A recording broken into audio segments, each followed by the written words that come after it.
Hello and welcome to Colred Plays Raid Shadow Legends. I am Colred. Thank you for joining me today. Today's video is going to be about Rhazin Scarhide. Now, Rhazin is a Lizardman. He's a legendary champion in the Lizardman faction, and he is free to every single player in the game. This is not like a login reward champion where you just have to wait and you're automatically going to go get him. He is a permanent fusion. So that means you're going to have to go after him and fuse this champion in order to get him. But even if you are a very beginner player, you can start planning your acquisition of Rhazin right from the beginning of the game. So we're going to talk about what it takes to fuse Rhazin. We're also going to talk about how you might want to build Rhazin, and then we're going to talk about where you can get value out of him in the game. He is an excellent progression champion. He isn't used that much in the end game. I really enjoy my Rhazin, and I still get spot uses out of him in the end game. But I would say for months 3 to maybe 12, he was a huge part of my account, and he really helped me in a lot of places. So let's dive into Rhazin. We're going to start with how can you get him. You may notice I am not on my main account today. This is a referral account that I did earlier this year. This was actually going to be my 2023 free-to-play account, but I decided to abandon that account in order to focus more time on making videos for you. So this had about not quite 6 months of playtime. You can see I'm level 63. But the good news about this account is that I never got to Rhazin Scarhide. So you can go to the portal here, click on the Fusion tab, and you're going to notice there are 3 fusions here. Now, these are what we call permanent fusions, meaning they will never time out, right? You won't have to worry about them expiring. They will be here until you complete them. And in fact, I believe the epics, the Relic Keepers and the Broadmaws, you can repeatedly fuse. So if you want to, repeatedly fuse Relic Keeper, say, in order to get points for a champion chase tournament or a clan versus clan tournament, you could do so. Rhazin, you can only fuse 1 time. Okay, but you'll notice this is a full fusion, just like the fusion event that is coming down the line with Emic Trunkheart. I don't know when you're watching this video, but that is the next fusion for us right now. But you can see this is like a full fusion. Emic Trunkheart is actually a hybrid fusion, so there won't be rares in that fusion event. But this is a classic fusion. 16 rares fuse into 4 epics, which then fuse into 1 legendary. Now, this means that you need to start collecting a whole lot of champions, and you want to start collecting these champions right from the beginning of the game. So as soon as you get into the game from your first day, you're going to be collecting champions, and you want to consider which ones you want to use as food, which ones you want to level up, and which ones you want to build your Rhazin fusion with. Now, obviously, you have to get these specific 16 rares. You have to get these specific 4 epics. But what I mean is, you might want to think, okay, we've got a champion here. This is actually, I think her name is Valerie. You might want to build Valerie out for an actual team, but you might want to hold a copy in reserve for this fusion. Now, one thing you'll notice right away is all of the rares need to be 4-star ascended and level 40. And then all of the epics need to be 5-star ascended and level 50. So even after you've collected them, you're going to have to spend some time leveling them up, or you're going to have to put a lot of brews into them. You're going to need the potions in order to ascend them to the full ascension. But you can start saving these champions as soon as you get them. So I'm going to show you right away what my method is for just making sure that I don't screw this up and throw away or, feed good champions that could speed up my Rhazin fusion. Okay, so here I am in my roster, and all I'm going to do here is click on Champion Vaults, and you will notice that there are 2 Champion Vaults. So if I go to Reserve Vault, this is where I usually keep copies of my fusion champions, the ones that you need to feed into Rhazin or Relic Keeper or Broadmaw. So if you're going after any of the 3 permanent fusions, this is a good place to just drop those champions off and let them wait here until you are ready to start leveling them up. You can level a few up if you want and then put them here. That's fine too. But it's a good idea to go ahead and drop them into this vault, so you're not looking at them too much and trying to use them as food champions or, build them into team compositions. Now, if you go ahead and look at your roster, expand your roster here, you will see several of these rares and also the epics have these little almost like yin yang swirl symbols down here at the bottom of their portraits. Those are the fusion rares. Okay, so if you have an epic that has one, like down here, we have these two epics have that swirl. Those are the fusion epics. So this is just a nice visual indicator that you want to hold on to these champions. So you don't need to memorize who these champions are. You can just see the swirl and go ahead and throw them into your reserve vault, or you can go to the fusion screen in the portal, check out which ones that you actually want to hold on to for the Rhazin fusion specifically, and then maybe you can feed the others if you don't care about Relic Keeper or Broadmaw. If you're early on in the game, I definitely recommend you also hold on to your Relic Keeper fusion champions, because Relic Keeper is one of the missions in the Arbiter mission series. So you are going to need to fuse Relic Keeper in order to progress along that series. So you can also use this method of saving these champions for your Relic Keeper. Something you may notice here is I have also leveled up several of these champions to level 40 and 4-star Ascension. I have started to level my epics as well. That's because I was, in fact, preparing for the Rhazin fusion before I stopped playing this account. So that's something that you can also do. You don't have to just store these away at level 1, 3-star. Go ahead and level them up when you have time, maybe some extra energy. You want to put a little bit of effort into this so that when you do decide to go for Rhazin, you don't have to do the whole thing all at once. You can kind of do it piecemeal over time. A good opportunity to level these champions up is during a champion training event. So you can say, hey, there's a 3-day champion training event. I'm going to take all my current Rhazin and Relic Keeper fusion champions and level them all up right now. And that way you'll get extra value for them. So then not only are you getting the value from the fusion, but you're also getting extra resources from doing some champion training events and getting rewards from that. Now, I just want to walk you through the actual fusion process. It can be a little bit confusing the first time you do it, but it's actually relatively simple. Anytime you have a red dot on any of these champions, that means you have collected that champion and you have it somewhere in your roster or in your vaults. It doesn't mean that champion is ready to fuse. It just means you currently own that champion. Anything that doesn't have a dot means you don't have that champion. Now, one of the things about these champions down here, especially the rares, is some of them can actually be farmed from campaign. I don't remember all of them at the moment, but if you're curious about that, you can go to the campaign screen and you can just click through the different chapters and it'll tell you the drop champions from those chapters. And then you can line them up and say, oh, those are the ones that I can actually farm. So maybe those are the least critical to collect. So you can always farm that champion up if you need to. However, some of these champions can only come from shards, and those are the really important ones to save. So I know, for instance, that Magus here only drops from shards. I know that Theurgist here only drops from shards. Now, if you have a champion that one of these champions, one of these portraits here in this screen that doesn't have a red dot, like Theurgist, or let's see, there's another one here, Slitherbrute, you can click on that and it'll actually show you the sources where you can get that champion. So in this case, it's telling me I can only get this champion from shards. However, if I had a champion that could come from campaign, it would show me the campaign chapter where that champion drops. Okay, so now that you've collected the champions, let's just assume we, collected all of the champions and we were ready to fuse Rhazin. What we would do is just click on any one of the portraits. In the left hand column over here, what you're getting is all of the available versions of that champion. So here I only have one Magus at 4-star, but if I clicked on one of the other champions, say, let's see. So here, Valerie, I have 3 copies of Valerie. Now it's not going to let me drop any of these in because they're not actually ready. But if I have a level 44-star like Magus here, I can click on it and you will now see that the portrait down here will glow and light up. So you can see it's no longer grayed out. You get the full color version of the portrait. And that just lets you know that you've gone ahead and placed that champion. Now what you can do is just go ahead and click on another portrait and you can do the same here and it will light up. Once you've done all of the champions for a particular epic, then you can go ahead and get a button to fuse that champion. So I'm going to show you what that looks like right now with this second epic here. Okay, so what I just did quickly is I went and leveled up Valerie to get her to level 44-star Ascended. I'm lucky I had some potions on this account. But so I've got these 3 and now I'm going to click on the 4th one here.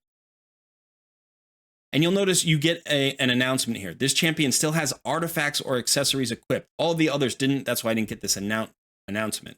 So I have two options here. I can just sacrifice this champion with all the equipped items and I will lose all the equipped items, or I can pay to remove all of the items and then sacrifice the champion. If I really want to be super efficient, what I might do is go back to my champion roster and just pick the gear pieces that I think I still want to save and take those off and then throw the rest away. But in this case, I know that this gear doesn't matter, so I'm just going to go ahead and say sacrifice. Okay, so now that I've got all 4 of the champions for this epic, I can just click on fuse, and those 4 champions are now going to be consumed. The gear will be destroyed on that 4th champion, and I will receive the epic. A clan versus clan is going on right now, which means I'm going to get some points for my clan, which is pretty good.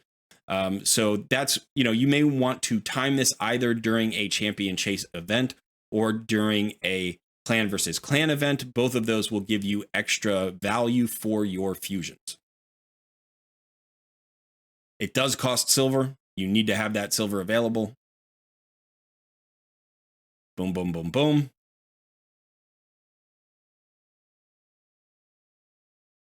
And now we have Arinya's, a new champion, a new epic champion.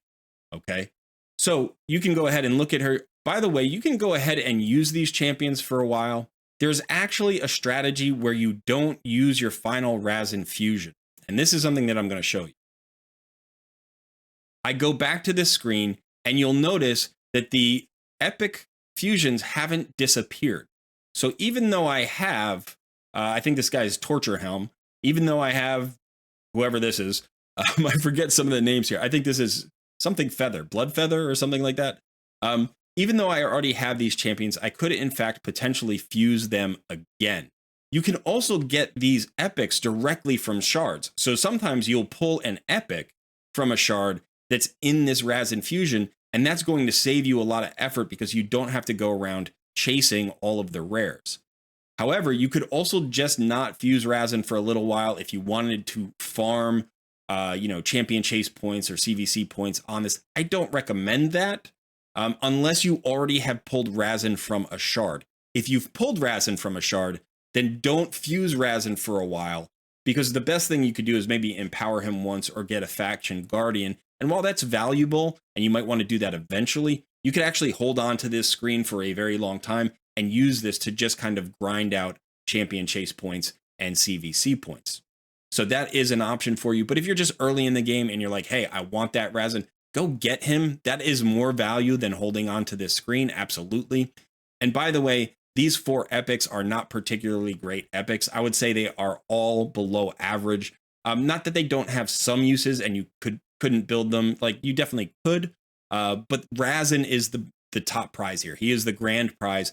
So trading away these 4 epics for this one legendary is a very good trade. Rhazin is worth more than these 4 epics combined in 99% of cases. So that is how you actually perform a fusion. I just wanted to give you that actual little tutorial there so that you'll know what to expect when you actually do one, whether you're doing it on this page, on this Rhazin fusion, or if you're doing a Relic Keeper fusion, or if you're doing a fusion event like we have coming up in just a couple of days. They all basically work the same way, and they all work from this page. Now remember that a fragment summon is different. That has its own tab. And here you just have to collect fragments, and when you get to 100, you can summon that champion. So that is a bit simpler, but the fusion screen the first time can be a little bit daunting and a little bit confusing. Now let's talk about Rhazin and why he's valuable and why you may want to pursue him as early as you possibly can.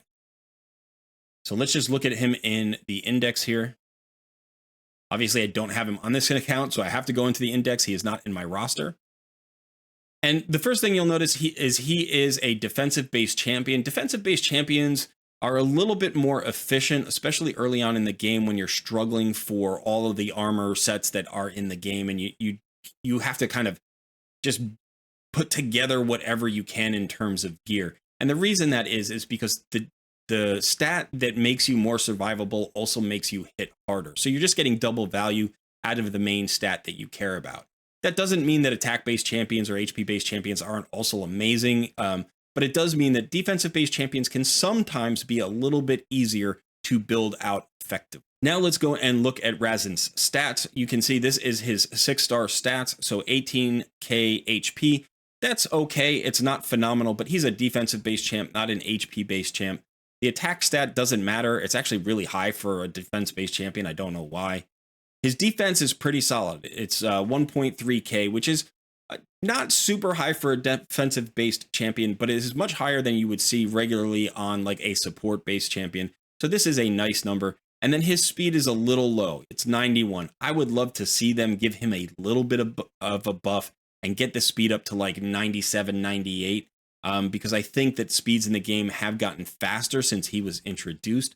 So that is the one downside to Rhazin, is that building him to a high speed can be a little bit difficult because of his low base speed. But realistically, his stats are solid, not phenomenal, but that doesn't matter because his kit is phenomenal. Let's look at his A1 first. First of all, it is a 3-hitter on his A1, which is phenomenal. That's very useful, and he's going to help you a lot in Fire Knight with that triple hitter. Also, he has a 45% chance when booked of removing one random buff from the target. Now, this chance is not on every hit. It's just 145% chance. That's a little bit different. Usually, if it were on every hit, it would say each hit has a chance of removing. It doesn't say that here, so it is in fact a just a one chance total to remove the buff. But at 45%, that will happen fairly frequently. So this is actually a good skill. Like, it's a good extra part on a triple hitter A1, which is already powerful. And you can use this in a lot of places. Sometimes it's not what you want as your primary buff removal, but it can be a secondary buff removal. Remember, this is a single target attack, so you can't remove buffs off of more than one target at a time. His A2 attacks one enemy and has a 100%, it has a 100% chance of placing a 60% decreased defense debuff and a 25% weakened debuff for 2 turns. This is on a 3-turn cooldown. So that means as long as you have enough accuracy to land these debuffs, you're going to have decreased defense and weaken up the big version of both debuffs for 2 out of every 3 turns minimum. This is a boss killing skill. It hits decently hard, by the way. This is not like a super weak hitting skill. His damage is actually pretty solid for a defensive base champion. I wouldn't call him a nuker by any stretch of the imagination, but he will be somebody who brings extra damage to your team. And remember, these debuffs make everybody else hit harder.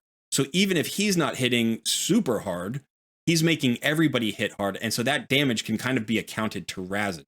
So your team damage will go up because of his presence. The A3 is an AoE. It decreases the turn meter of all enemies by 100%. Okay. Now, this is on a 6-turn cooldown. That is a very long cooldown.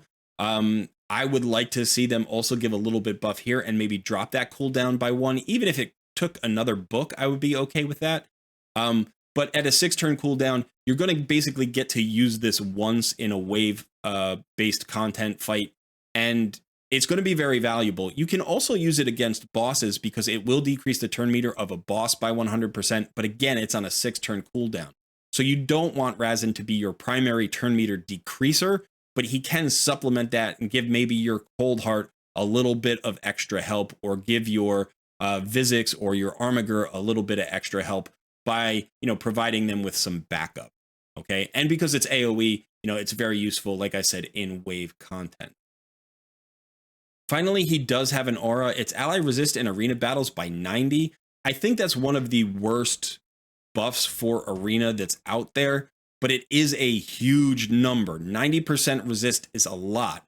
So if you're going to use him as an arena lead, it only makes sense to do so on a go second team where you're trying to use a lot of resist for some reason. You want to resist crowd control effects, or you want to resist decreased defense debuffs coming from the enemy.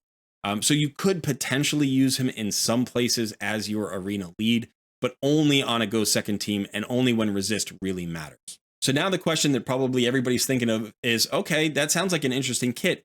Where do I use Rhazin? Where is he actually super valuable? Why did you call him such a great progression champion? And the reason I'm saying he's such a great progression champion is because each of his skills will help you in specific areas. However, he's basically a very versatile champ, but he doesn't specialize in anything. So he's good at a lot of things, but he's not great at any one thing. This is the way a progression champ should look. Somebody who can help you out in multiple areas of the game, but who doesn't necessarily become more powerful as the game progresses. You should eventually graduate from Rhazin to other legendaries, other, good epics that you have that are more specialized for particular fights. But if you just want an answer to the question, where can you use him? Everywhere. There is no fight that I haven't used Rhazin Scarhide in. And I'm going to take you back through his kit and show you exactly where each skill can be useful. One, we've already mentioned that as a triple hitter, this is very good against Fire Knight. It can help you break the Fire Knight shield. Also, his AoE A3 can be good in Fire Knight against the waves, so that can be helpful. It can also be good against the boss because reducing the Fire Knight's turn meter is actually a very good strategy. Once you break the shield, you want to keep his turn meter as low as possible. So this is a very good kit for Fire Knight, and this may be one of his best use cases, but there are a lot of really good use cases for Rhazin.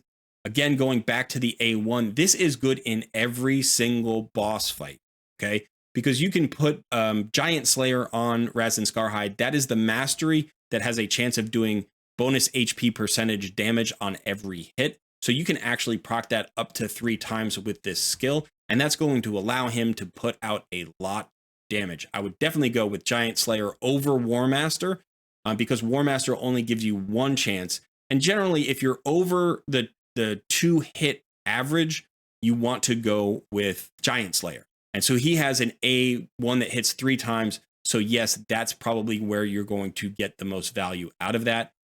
Also, when you're doing boss fights, you may in fact turn off this A3 during some boss fights, which means you're just going to get even more A1s in any rotation. So you're going to get a lot of value out of Giant Slayer mastery from him.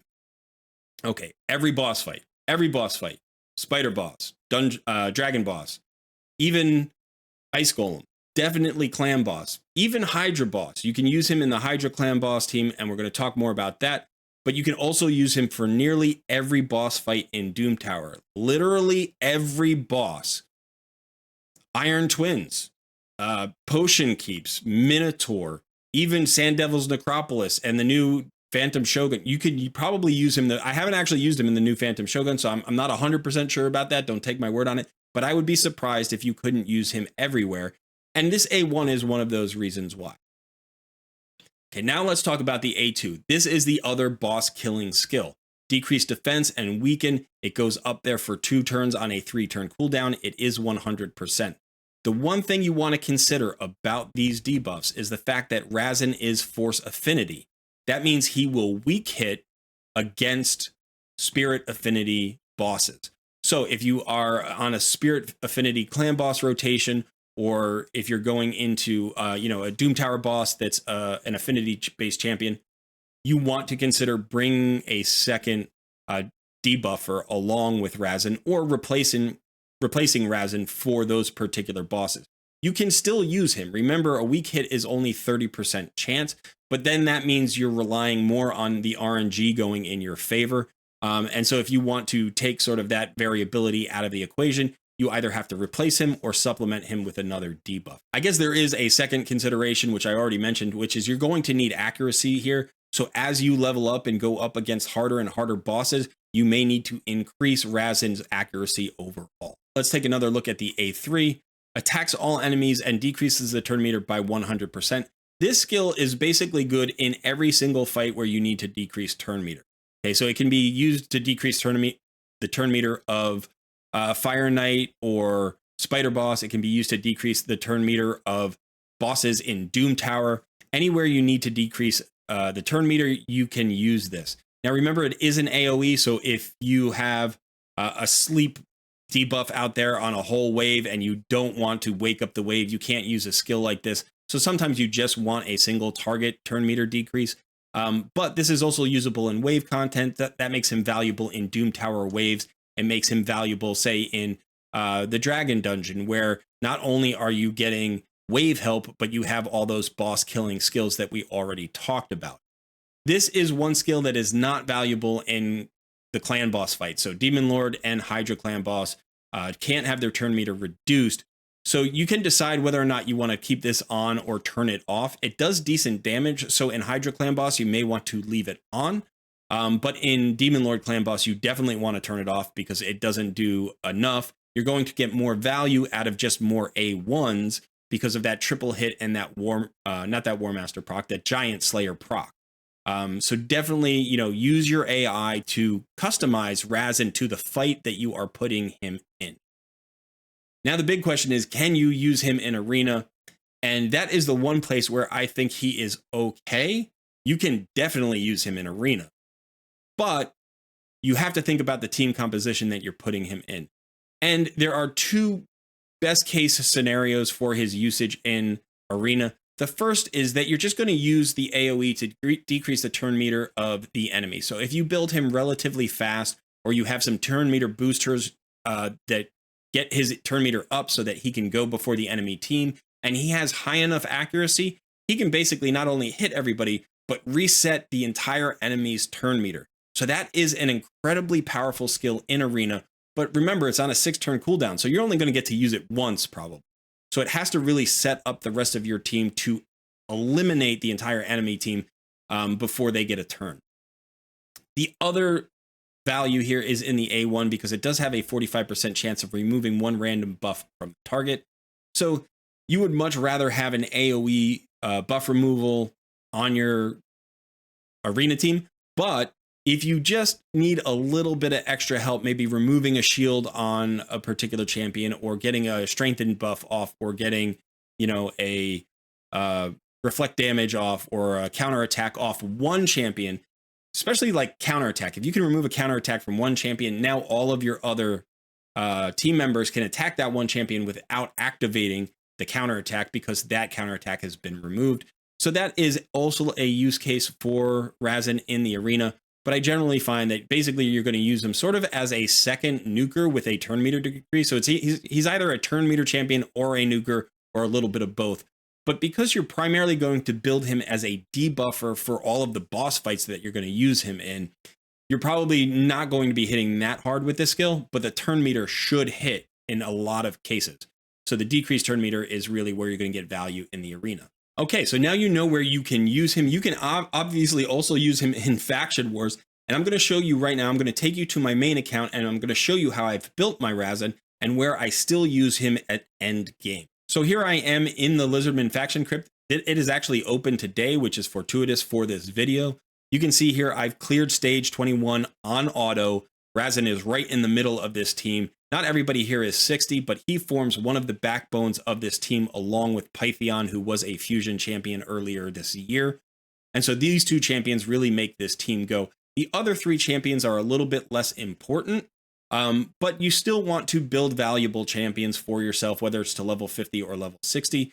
Rhazin is absolutely going to form the backbone of your Lizardman Faction Crypt team, because you can get him relatively early. You're going to want to get him up to level 60, so he will always be level 60. And he does so much against both the boss stages and the wave content stages.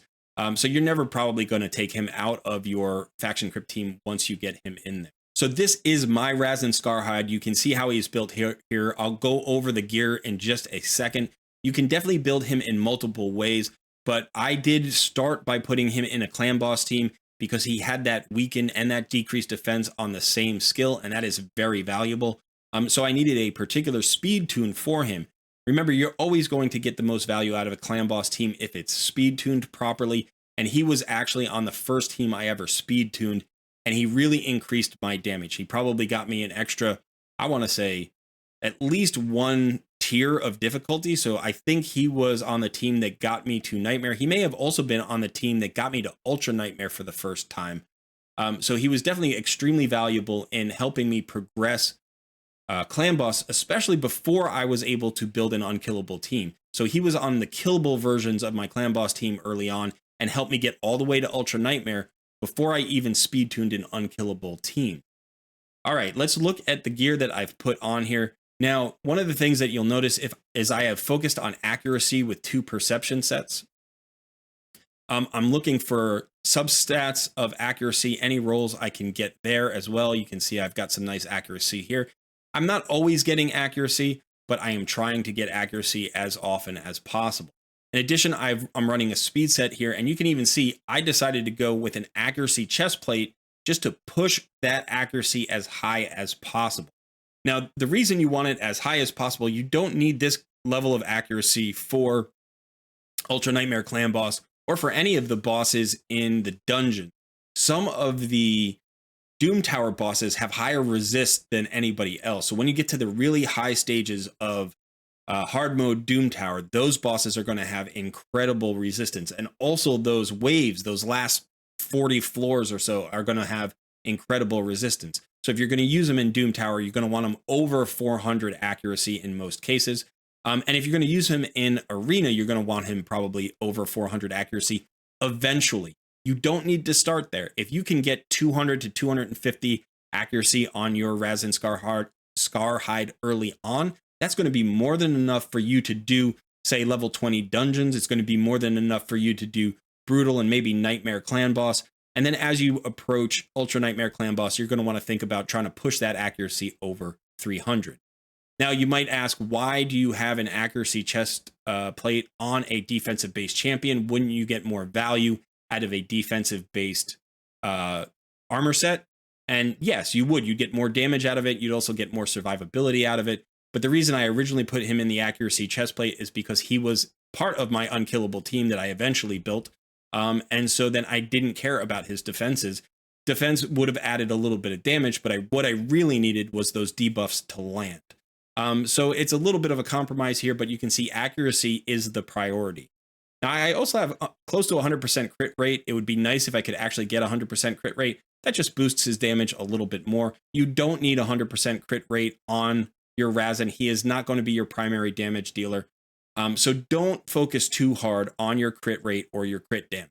You really want to focus on your defense, your accuracy, maybe some resistance and HP, but also speed. Get the right speed on your Rhazin. You're going to want to push him over 200, unless you have a speed tune where he doesn't have to be that fast. But if you're not speed tuning, you're going to want to push him as fast as possible, so he's always going before any bosses that you're fighting. And maybe going twice against wave content if you have some turn meter fill. Now, as far as the accessories are concerned, you can see that I do have a special accessory here. I have a blood shield ring. This gives the wearer a shield worth 5% of damage after attacking. I did that specifically for Scarab Boss in Doom Tower. When you have a shield, the Scarab Boss doesn't counterattack you. If you don't have a shield, the Scarab Boss counterattacks you. And his counterattacks can land taunts and I think maybe poisons. So one simple solution for the Scarab Boss is to put every single champion in the team in a blood shield ring, and that's going to make sure that everybody, once they hit, they get a shield and they won't be counterattacked. So he was on that team for a while, and that's why he is still wearing this ring. You could also put him in revenge accessories that would let him counterattack, and that could be especially useful against bosses if you're trying to squeeze a little bit of extra damage out, because remember, he's got that A1 that is a triple hitter, and he's going to land multiple procs of Giant Slayer. So revenge accessories can also work for Rhazin. So the final thing you may notice here is that my overall stats aren't actually that high on this Rhazin. I'm going to go here and look at them on the total stats page. And one of the things that you'll notice is, okay, 40k HP, less than 40k HP, so not a huge HP pool. Defense is only 3.7k, which is also not super high. Speed is decent at 211, but again, not blazing fast. His resist 132, so he's got a little bit of resist, but again, not that much. And then his accuracy is 441. This is the only stat that is really impressive in this entire breakdown. And if you look over here at the affinity bonuses and the classic arena bonuses, you can see I'm actually getting a lot of stats out of extra bonuses. So if your Great Hall is not as filled as mine is, or if you are not in Gold 5 Arena, maybe you're in Silver Arena or Low Gold Arena, you're not going to get these extra stats. But the idea here is I haven't built him with a ton of stats. This is a champion you can get a lot of value out of without an amazing stat build. Right? You don't need super gear to get Rhazin helping your account. He is designed as a progression champion. He is excellent as a progression champion. And what that means is he's going to help you get gear for other champions. But you don't necessarily need him to have the best gear himself in order to help you. His kit is just really good. Build that accuracy, build that speed, anything else put into defenses, and then you should get a lot of value out of Rhazin. Okay, so the last thing I want to show you here, I actually need to take you to the Hell Hades raid optimizing tool. So if you are not familiar with this particular tool, I haven't mentioned it before on the channel, but it is available through hellhades.com. It is free to use. It is right now, it can only be used with Plarium Play, but I believe they're working on a mobile version for the optimizer. It's another excellent tool from Hell Hades and his group that allows you to research in a different way. So what I'm going to go here is I went to the team optimizer up here on the upper right, and this is the screen that you get. Now I'm going to select Clan Boss as my dungeon. So I'm going to go to Clan Boss, and then I'm going to go to Ultra Nightmare. Okay, now I am looking for teams here. So I want to say that I want to find teams. So I'm going to just do that. Now what it's going to do is going to find teams with champions that I own, and it's going to suggest those teams to me. So these are teams that other people have used, and you can see the average key damage here. And so it's sorting by best damage per key. So this is 163 million damage per key, which is obviously far beyond a 1 key on Ultra Nightmare. But you can also change the affinity of the boss. So if you're not looking for a Void affinity team, maybe you're looking for a Spirit affinity team, you can apply that filter and it will give you suggestions for that affinity. So right now I'm just going to go back to the Void affinity because that's probably the easiest to get like the most suggestions on. And then down here it says team must include a champion. So what I'm going to do is I'm going to put it in Rhazin Scarhide. And now I'm going to apply that filter and it's going to give me teams with Rhazin. Okay, so now I've got a Rhazin team here at the top, and you can see that this Rhazin Scarhide team on Ultra Nightmare Clan Boss is still 1 keying at an 82 million damage 1 key, right? The 1 key I think is 71 million or around 71 million or maybe 72 million for Ultra Nightmare. So you're clearing that by a good 10 million with this Rhazin Scarhide. If you are not up to the Ultra Nightmare Clan Boss, you can also drop that back down to Nightmare, or you can look at Brutal. So if you wanted to do that, you could go ahead and do that. But one of the things that you'll notice is how many variations of teams you can find with Rhazin in the Clan Boss team. And why? Because he's got that A1 that triple hits and has a chance of removing buffs. So for some affinities, the boss gets an increased attack buff, so you can remove that. And then the second thing he does is he gives that weaken and decrease defense, which is really the most valuable skill that he brings into the Clan Boss team, because both of those debuffs on the same skill up for 2 turns on a 3-turn cooldown really goes a long way to allowing the rest of your team to do the maximum amount of damage that they can. So you can see he is here with, this looks like Martyr, Farrakhan the Fat, Tatura Rhymehide, and Helikath. And then on this second team, we've got 3 completely different champions. You go down one more, we're down to completely different champions. Here we're using rares. We're still 1 keying, by the way. This is 76 million. Keep going, all new champions down here, 75 million. Keep going down, all the way down to this one down here. It looks like, so this one, I believe 71.6 is still enough to be considered 1 key. So this tool gives you opportunities to look at different compositions that could do the damage that you want. If you're not at 1 key damage yet, you can keep going down and you're going to get a whole lot more teams and a lot more suggestions, all the way down to about 36 million, which would be a 2 key on Ultra Nightmare. You can also exclude a champion. So I'm just going to put in Helikath because it seems like Helikath is showing up in the majority of teams because he makes teams unkillable. So this will reduce the number of unkillable compositions that you'll get.